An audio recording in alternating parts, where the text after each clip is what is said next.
11:47 p.m. February 10, 2026.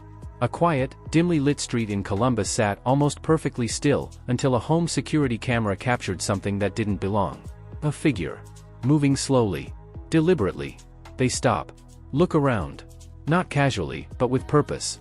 Like they're making sure of something. Then, without hesitation, they step onto the property of an 84-year-old woman. Every movement is controlled. Measured. Intentional. 38 seconds later, they're gone. No rush. No panic. Just, gone. As if they were never there at all. Inside that house was Nancy Guthrie. A grandmother. A compliance officer for a pharmaceutical company. And, though almost no one knew it at the time, a federal witness. Just hours earlier, Nancy had helped expose a $2 million scheme spanning 7 states. The kind of case that doesn't just disappear. The kind that makes people nervous. 2 minutes after that camera recorded the figure. Her internet connection dropped. Not slowed. Not glitched. Cut. Completely. Her laptop was still warm when investigators later examined it. The screen active. Files open. And those files? Already gone, successfully transmitted to federal investigators moments before everything went dark. Nancy had done what she was supposed to do. But Nancy herself? Was gone. No signs of struggle. No forced entry. No indication that anything had gone wrong, at least, not at first glance. Just silence. For 3 days, there was nothing. No activity. No sightings. No explanation. And then, inside her home, investigators found something that changed everything. What began as a missing person case suddenly expanded into something far more complex. Something that would pull in federal authorities, multiple agencies, and eventually become one of the most significant investigations handled by the Department of Justice in nearly a decade. Because Nancy Guthrie wasn't just a witness. She was a key piece of something much bigger. And whatever stepped onto her property that night, wasn't there by accident. Chances are, you've never heard her name before. She wasn't famous. She wasn't wealthy. She wasn't someone anyone would expect to be at the center of something like this. Her life was quiet. Routine. Predictable. Until, without warning, it wasn't. She wasn't famous. She didn't make headlines. Nancy Guthrie lived a life most people would describe as ordinary. She worked as a compliance officer, the kind of role that thrives in the background. The kind where doing your job well means no one ever notices you were there in the first place. Her days were filled with paperwork. Reviewing invoices. Cross-checking medication orders from nursing homes against what was actually delivered. Repetitive work. Quiet work. The kind of responsibility where accuracy matters, but recognition doesn't exist. If everything goes right, nothing happens. But Nancy noticed something. At first, it was small. The kind of discrepancy most people might dismiss as a clerical error. A typo. A simple oversight. But then it happened again. And again. Numbers that didn't quite match. Orders that seemed slightly inflated. Deliveries that didn't line up with what had been billed. Individually, they were easy to ignore. Together, they formed a pattern. And Nancy was the kind of person who paid attention to patterns. What began as a routine review slowly started to unravel into something far more serious. A system quietly siphoning millions of dollars from taxpayer-funded healthcare programs. Not loudly. Not recklessly.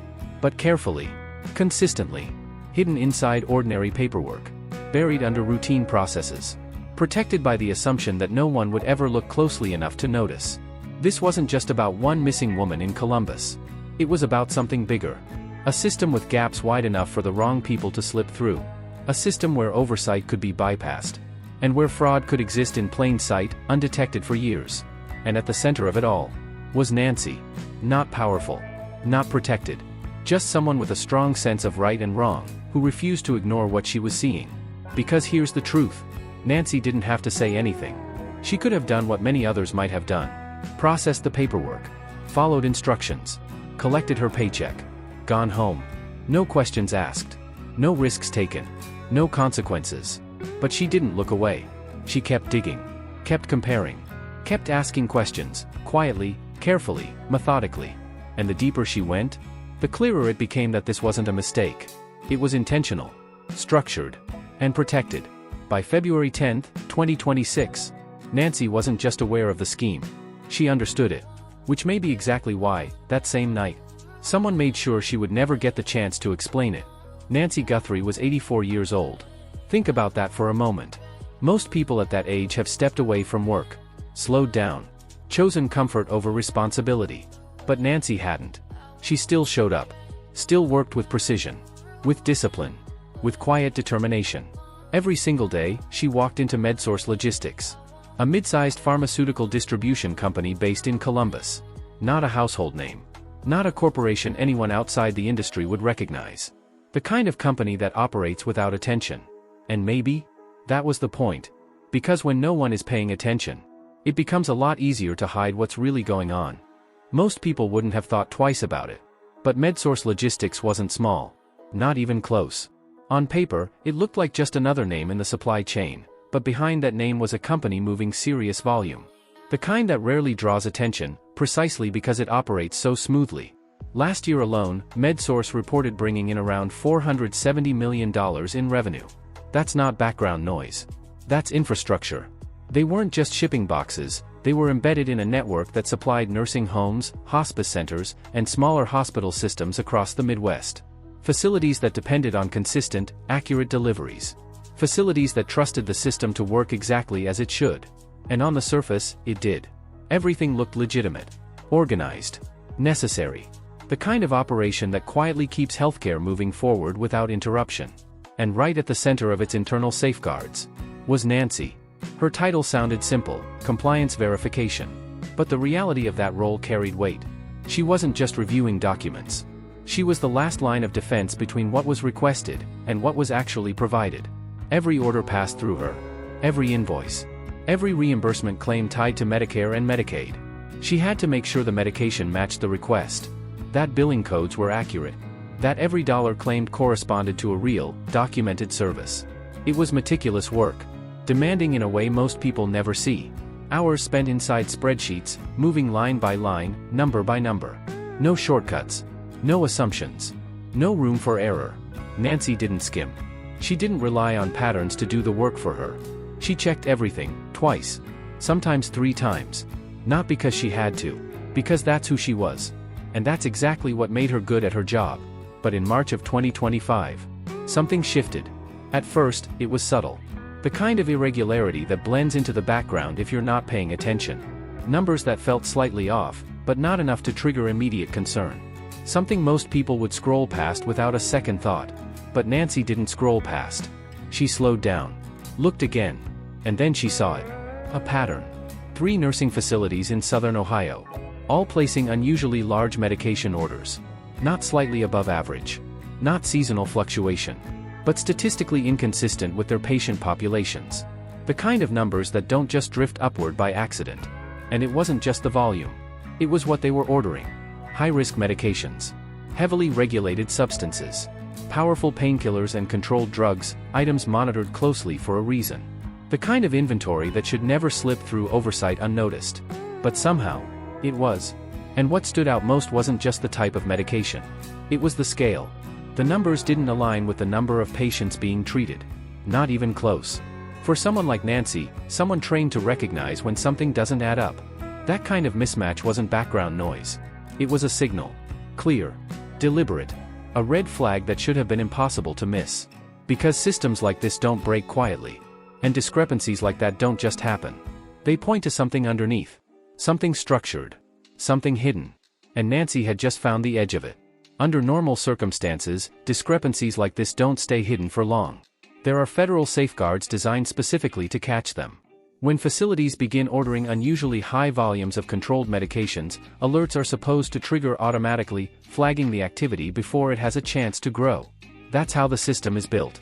That's how it's supposed to work. But in this case, nothing happened. No alerts. No reviews.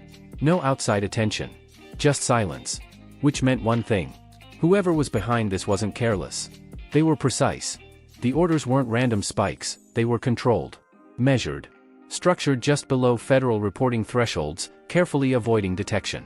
Every number placed with intention. Every adjustment calculated. It wasn't sloppy.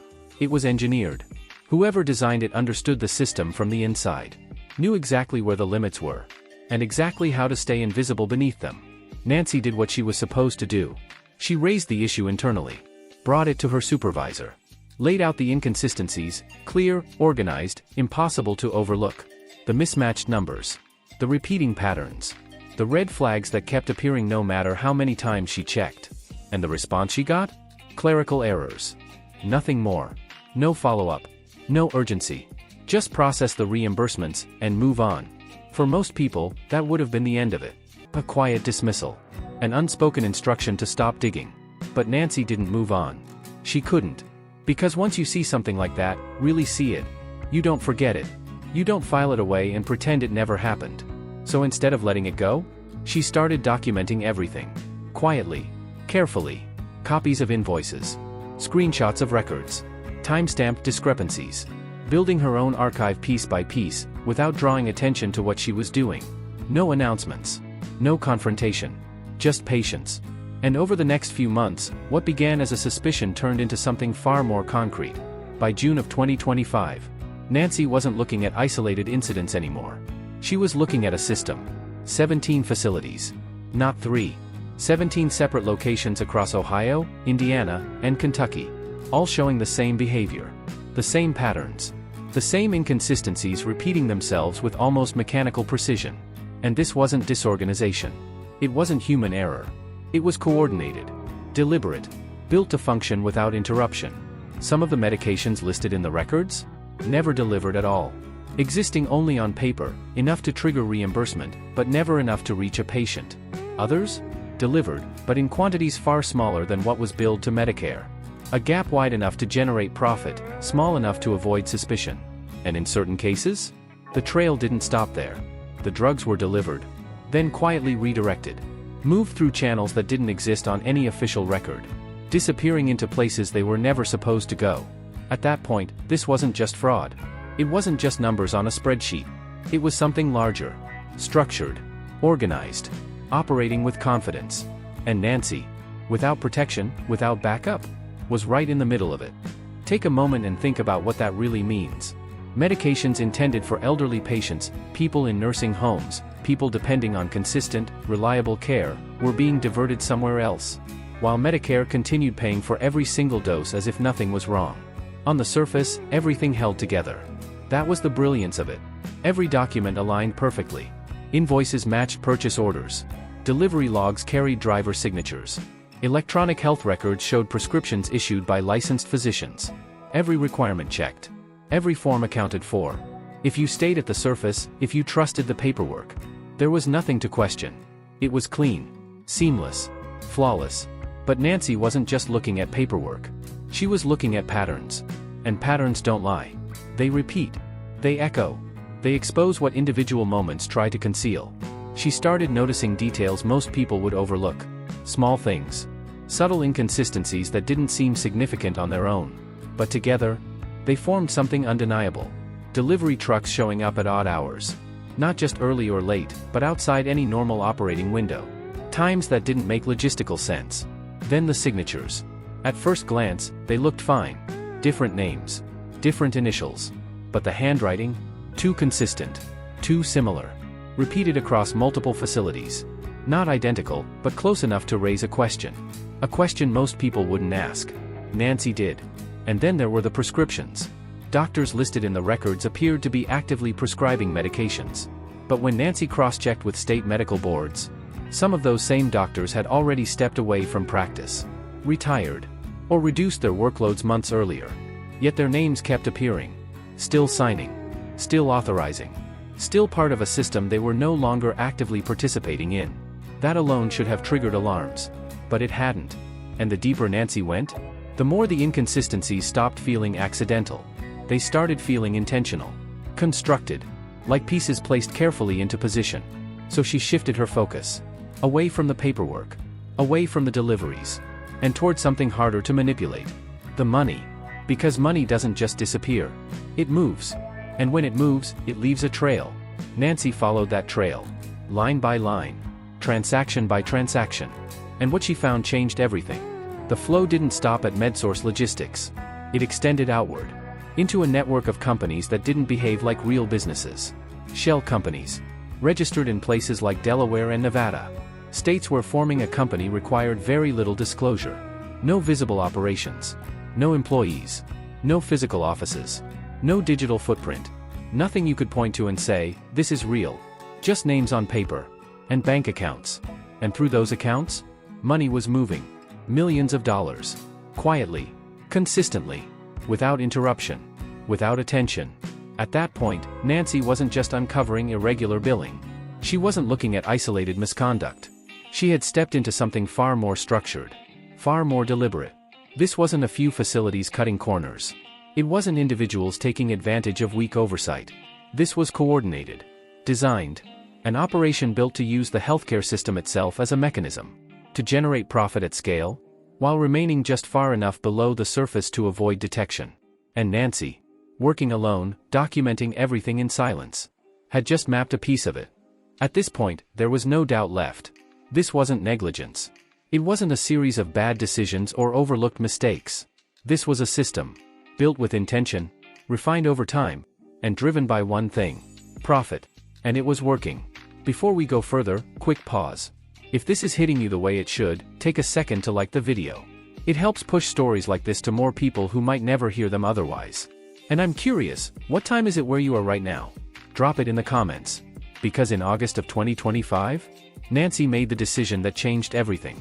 She stepped outside the company and reported what she had uncovered to the Ohio Attorney General's Medicaid Fraud Control Unit. That wasn't a small move. It wasn't impulsive. It was calculated and risky. Nancy understood exactly what it could cost her. Her job. Her stability. Her reputation. Everything she had quietly built over the years. Because whistleblowing isn't just about telling the truth. It's about what happens after the truth is exposed. It's about the fallout. The attention. The pressure that follows. But she also understood something else. If she stayed silent, nothing would stop. The system would keep running. The money would keep moving. And no one on the outside would ever know. So she spoke up. And that's when things started to move. The Attorney General's office opened a preliminary inquiry. At first, it was contained. Careful. Measured. But what they found matched Nancy's evidence. Line for line. And in some cases, went even further. This wasn't isolated. It wasn't a handful of facilities cutting corners to stay afloat. This was large-scale. Coordinated. Structured in a way that suggested planning, not chance. By October, the case had outgrown the state level. It moved upward. Straight into the hands of the United States Department of Justice Criminal Division. Now it wasn't just serious. It was federal. Prosecutors in the United States District Court for the Southern District of Ohio stepped in, bringing with them a level of scrutiny the operation had likely never faced before. And by November, they made a decisive move. They convened a grand jury. That's not something that happens lightly. A grand jury isn't assembled on speculation. It's formed when prosecutors believe they're looking at something substantial. Something with enough weight to potentially become criminal charges. Its purpose is simple, but powerful. Review the evidence, and decide whether there's enough to move forward. And in this case, Nancy's work sat right at the center of it all. Everything she had documented, every late night, every saved file, every detail she refused to ignore, was now evidence. Real evidence. The kind that builds cases. The kind that changes outcomes. She had detailed spreadsheets tracking suspicious billing patterns. Invoices that didn't match delivery records. Financial documents tracing money as it moved out of MedSource Logistics and into a web of shell companies. Names that, on their own, meant nothing. Empty structures. Paper entities. But when placed together, they formed a map.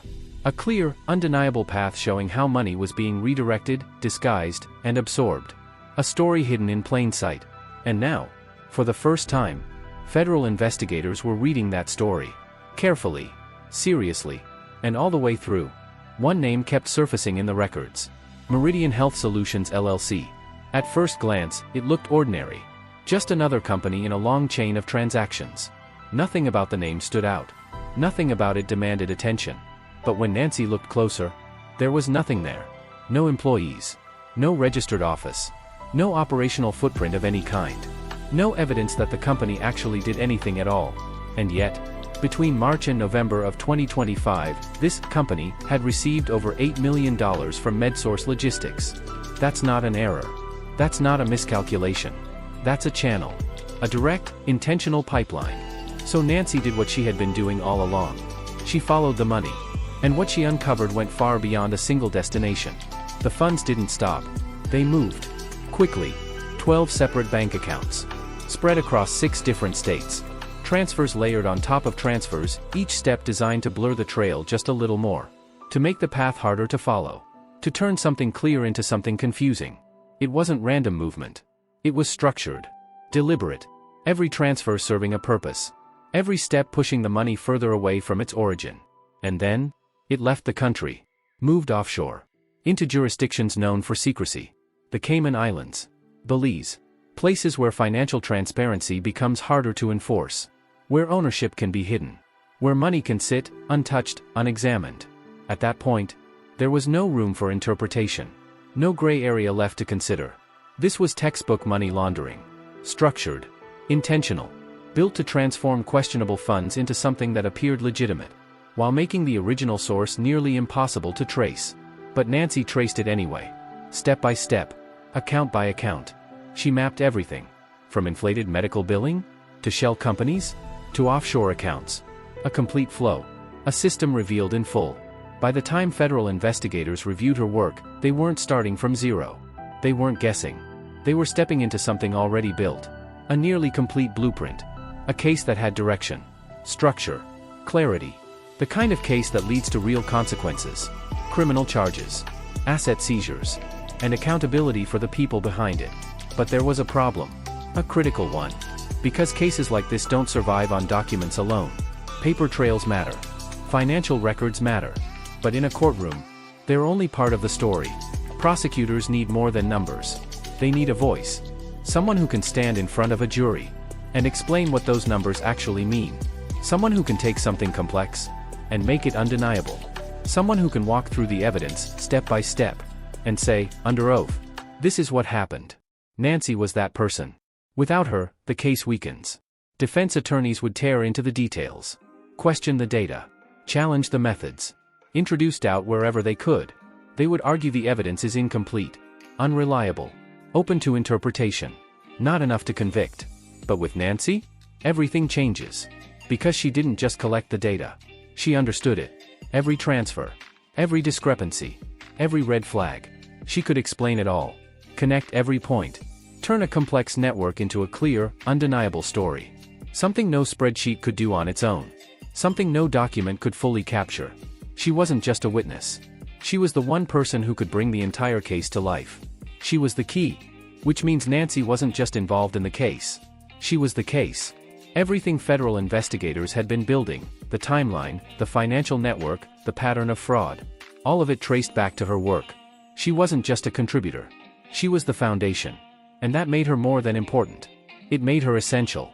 Not to the public. Not to the companies trying to operate honestly within the system. But to the people on the other side. The ones who had built something carefully, quietly, and over a long period of time. And were now facing the very real possibility of federal prosecution. Because once Nancy's findings were fully assembled, the structure of the case began to take shape. Clearer. Stronger. Harder to deny. On January 24, 2026, Nancy sat down with federal investigators. What was said in that room remained sealed. Confidential. Protected under grand jury rules that ensure nothing leaks until the right moment. But what is known as this? Nancy didn't hesitate. She cooperated fully. She provided additional documentation. She clarified patterns. She helped investigators interpret the structure she had uncovered over months of work. And by the end of that meeting, prosecutors weren't just building a case anymore. They were preparing to center it around her. Her findings. Her analysis. Her testimony. She had become the anchor point of the entire prosecution. 4 days later, Nancy Guthrie vanished. No warning. No explanation. No sign of struggle that made immediate sense of what had happened. Just silence. A gap where a person had been. And that gap changed everything. Because now the case wasn't just about fraud. It wasn't just about money. It wasn't even just about a network of companies operating in the shadows. It was about a federal witness who had gone missing at the exact moment she became critical to the outcome of a major investigation. This is the kind of story that sticks with you. If you're still following it, you already understand why. And I'm curious, what time is it where you are right now? Now, back to the night everything changed. February 10, 2026. 11:47 p.m. A quiet residential street in Columbus. Still. Empty. Almost motionless. Until a security camera records movement where there should be none. A figure enters the frame. Slow. Controlled. Deliberate. They don't wander. They don't hesitate. They move with intent, approaching Nancy's home as if they already know exactly what they're doing. At the edge of the property, they pause. A brief stop. A scan of the street. Left. Right. Stillness. Checking for anything that might interrupt what comes next. Then they step forward. Onto the lawn. Toward the house. No rush. No panic. Just certainty. 38 seconds later, they're gone. The camera never captures a face clearly enough to identify. Dark clothing. Minimal detail. Someone prepared for visibility loss, camera angles, and time constraints. Someone who planned for the limitations of surveillance. But what makes the footage so important isn't just what it shows. It's what happens around it. Because almost at the exact same time, Nancy's phone sent its final signal. A brief connection to a nearby cell tower. A last recorded ping. And then, nothing. No further movement. No further contact. Just silence where a signal used to be. Nancy's phone last connected to a nearby tower at 11:18 p.m. that night. Her laptop remained active on her home Wi-Fi until 11:51 p.m. And then there's the detail that changes everything. Right before she disappeared, Nancy was logged into a secure federal evidence portal, the kind used by investigators to collect and preserve sensitive case files. At 11:49 p.m., she uploaded one final document. 2 minutes later, her internet connection was cut. Now look at that timeline closely. 11:47 p.m., a figure approaches her home. 11:49 p.m., Nancy uploads her final piece of evidence. 11:51 p.m., her internet goes offline. And after that, nothing. No calls. No messages. No activity of any kind. Nancy Guthrie was never seen again. 3 days later, investigators entered her home in Columbus. By then, the situation had already shifted. This wasn't just a missing person case anymore. It carried weight, urgency, federal attention. Inside the house, the first impression was almost unsettling in its normalcy. Her car was still parked in the garage, exactly where it should be. Her purse rested in her bedroom, untouched. No signs of disturbance. No indication she had packed, prepared, or planned to go anywhere. The main living areas showed no evidence of forced entry. No broken locks. No overturned furniture. No visible struggle. At a glance, everything looked exactly as it should. Too normal. But then investigators moved into her home office. And that's where the narrative changed. A drawer, normally kept locked, had been forced open. Not damaged randomly. Not pried apart in a rush. It was precise. Targeted. Someone had known exactly where to go. Exactly what to open. And inside that drawer, something was missing. An external hard drive. According to her sister, Nancy kept it there at all times. It wasn't something she moved. It wasn't something she misplaced. It had a fixed place. And it had a purpose. Because that drive contained backup copies of everything Nancy had been collecting for nearly a year. Spreadsheets tracking fraudulent billing patterns. Financial records mapping the movement of money. Internal documents tied to MedSource logistics. Evidence linking the company to a network of shell entities and offshore accounts. Every critical piece of the case. Duplicated. Stored. Secured. Or at least, it had been. Now it was gone. And that detail changed the entire tone of the investigation. Because nothing else in the house had been touched. No valuables taken. No electronics missing. No drawers emptied. No signs of a search. Whoever entered that home didn't come looking for something. They already knew where it was. They came for one thing. One specific item. And they found it. Which means this wasn't random. It wasn't opportunistic. It was informed. Deliberate. And whoever was behind it, understood exactly what Nancy had been holding on to. That hard drive wasn't random. It wasn't a coincidence. It wasn't even an opportunity. It was the objective. Whoever took it knew exactly what it contained. And exactly where to find it. Because inside that device was nearly a year's worth of evidence, linking MedSource logistics to millions of dollars in fraudulent Medicare billing. And now, that backup was gone. Removed with precision. Around the same time, neighbors reported something else. A vehicle they didn't recognize. Parked 3 houses down from Nancy's home in Columbus. A dark-colored sedan. Possibly a Toyota. Maybe a Honda. Common enough to blend in. Forgettable by design. No distinctive markings. No visible license plate anyone could recall. And by morning, it was gone. No one saw it leave. No one noticed when it arrived. It had simply been there. And then it wasn't. Police canvassed the area, searching for additional footage. Doorbell cameras. Street surveillance.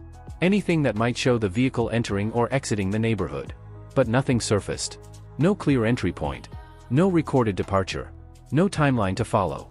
It was as if the car had slipped into the street unnoticed and disappeared the same way. Then investigators uncovered something even more unsettling. Nancy's phone records revealed that at 10:38 p.m., just over an hour before the figure appeared on camera, she received a text message from a number she didn't recognize. At first, it seemed like a small detail. But when investigators traced the number, a pattern emerged almost immediately. It was a prepaid phone. A burner. Activated just 3 hours before the message was sent. Used once. Then deactivated shortly after. No history.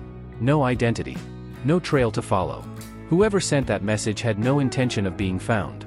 The contents of the message haven't been released. Not publicly. Not even in partial form. But its timing raises a question that investigators couldn't ignore. And still haven't answered. Was Nancy lured? Or warned? Because either possibility leads somewhere troubling. 2 days later, on February 12, authorities made a critical announcement. The Columbus Police Department confirmed they had identified a person of interest captured in the surveillance footage. No name. No image released to the public. No arrest. Just confirmation. But behind that statement, there was more. According to sources close to the investigation, speaking anonymously, the individual seen in that footage had a connection to an entity Nancy had been investigating for nearly 11 months. Not an employee. Not someone officially tied to MedSource Logistics. Not a direct associate that could be easily traced. Just connected. And that word matters. Because it suggests something very specific. It suggests proximity. Without clear accountability. Awareness. Without documented involvement. It suggests that investigators may already know who this person is, but don't yet have enough to prove why they were there. And in a case like this, that gap is everything. Because knowing who is only part of the equation. Proving why is what turns suspicion into a charge. At this point, there are only two possibilities. Either investigators don't yet have enough evidence to bring charges, or they're building something much larger behind the scenes. Because cases like this don't stall without a reason. They evolve. If this case is hitting you the way it should, share it. Stories like Nancy's don't move unless people carry them forward. And I'm curious, have you ever worked in healthcare, or known someone who has? Because what's happening here reaches far beyond one person. The Columbus Police Department has been extremely deliberate with what they've shared publicly. Every statement measured. Every detail controlled. In press briefings, they've confirmed just enough to acknowledge progress. Without revealing direction. They've said multiple leads are being pursued. That coordination with federal authorities is ongoing. And they've urged anyone with information to come forward. But what they haven't said matters more. They haven't confirmed whether Nancy is alive. They haven't stated whether they believe she left on her own, or if she was taken. And they haven't clarified whether the individual seen in that surveillance footage is a suspect, or simply a witness. That kind of silence isn't accidental. It's strategic. Because in most missing person cases, law enforcement releases regular updates. Keeps attention high. Keeps pressure on. But when information is held back like this, it usually means one thing. The investigation is active, sensitive, and still unfolding in a way that could be compromised by too much exposure. Because this case has grown far beyond where it started. The grand jury that was originally convened in November to examine pharmaceutical fraud has expanded. According to sources familiar with the proceedings, federal prosecutors are no longer focused solely on financial crimes. They're now looking at something more serious. Obstruction and witness interference. Not minor charges. Not procedural violations. These are federal offenses that carry real weight. The kind that lead to long sentences. The kind that signal intent. Because this is no longer just about fraud. It's no longer just about money moving through hidden channels. Now, it's about what may have happened to the person who exposed it. A missing federal witness. A targeted removal of critical evidence. And the possibility that someone acted to prevent testimony from ever reaching a courtroom. In other words, this just escalated. And it didn't stop there. Flight records show that agents from the United States Department of Justice Office of Inspector General were brought in, traveling from Washington, D.C. to Columbus shortly after Nancy disappeared. That's not routine. The Office of Inspector General doesn't get involved in standard cases. They step in when something crosses a line. When federal programs are being exploited at scale. When corruption reaches deeper than expected. Or when the integrity of an investigation itself could be at risk. Their presence sends a message. Clear. Unspoken. But unmistakable. This case isn't just important. It's a priority. At the highest level. On February 11th, the day after Nancy disappeared, federal agents arrived in Columbus from Washington, D.C. Hotel records confirmed they stayed in the city for several days. No announcements. No press conferences. Just presence. Officially, there's been no confirmation. The FBI Cincinnati field office hasn't commented. The United States Department of Justice hasn't issued a public statement. But actions speak louder than silence. And when federal agents move in quietly, stay for days, and coordinate alongside an expanding grand jury, it signals something serious. This case wasn't being handled as routine. It was being escalated. Behind the scenes, pressure was building. Not just within agencies, but within Nancy's own family. Unwilling to rely entirely on official channels, they made a decision. They brought in a private investigation firm to assist. That move isn't uncommon in missing person cases. But it carries meaning. It suggests urgency. A sense that time matters. That answers may not come quickly enough. Or worse, that something critical could be missed.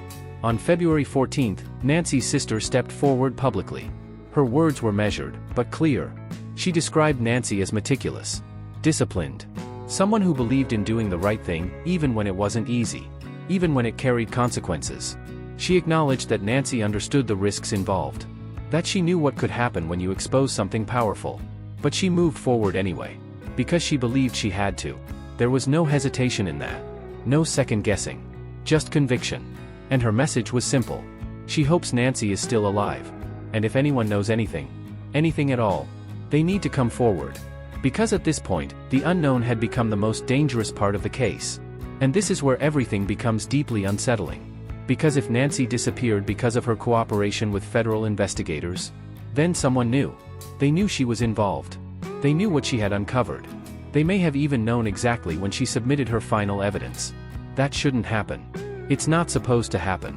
Grand jury proceedings are confidential by design. Witness identities are protected. Access is restricted. Information is contained. That's how the system is built. So the question becomes unavoidable. How did that information get out? How did someone know Nancy Guthrie was a key witness? How did they know what she had? And when she uploaded it? There are only a few explanations. Either there was a breach, a failure in operational security somewhere along the line, or someone with authorized access made a decision, a choice to share information that was never meant to leave that room. And if that's the case, then this isn't just about fraud anymore. It isn't just about a missing person. It's about something deeper. Something inside the system itself. Either way, it points to a failure. A serious one. Because if protected information was exposed, whether through a breach or an insider, then this case isn't just about one missing person anymore. It's about the integrity of the system itself. And the consequences don't stop with Nancy. Because without her testimony, the case prosecutors were building begins to weaken. Not collapse, but fracture. And in that space, defense attorneys move in. They'll challenge everything. They'll question the data. They'll dissect the methodology. They'll argue that without Nancy there to explain how the pieces connect, the evidence stands alone. Incomplete. Open to interpretation. Not enough to convict. And if convictions don't happen, the impact spreads. Quietly. But clearly. A message forms. Not officially, not publicly. But in the background. That the rewards of fraud can outweigh the risks. That systems can be studied and exploited. And that even when someone steps forward to expose it, they can be stopped. That's not just a failed case. That's a precedent. And it's a dangerous one. Because Nancy's case doesn't exist in isolation. What she uncovered in Ohio is part of something larger. A vulnerability built into the system itself. To understand how it reached this point, you have to go back a few years. Back to the COVID-19 pandemic. During that time, federal agencies made a decision. A necessary one, given the circumstances. They loosened verification requirements for Medicare and Medicaid reimbursements. The goal was speed. Reduce delays. Move medications and equipment to patients faster. Trust providers to bill accurately. And verify later. In the middle of a crisis, that approach made sense. Lives depended on efficiency. But when the emergency phase ended, not all of those safeguards returned. Not completely. Not consistently. Systems don't reset overnight. Policies linger. Temporary measures become semi-permanent. And oversight gaps remain open longer than they should. Eventually, someone notices. And sometimes, someone takes advantage of it. According to the Centers for Medicare and Medicaid Services, improper payments across federal healthcare programs reached $86 billion in fiscal year 2025. $86 billion. That's not a small discrepancy. That's not a rounding issue. That's a signal. A clear indication that somewhere inside the system, controls are failing. And where controls fail, opportunities emerge. Quiet ones. Difficult to detect. Easy to scale. And once they're in motion, hard to stop. Nancy Guthrie was one of the few who saw it clearly, who recognized the pattern for what it was, and made the decision to act on it.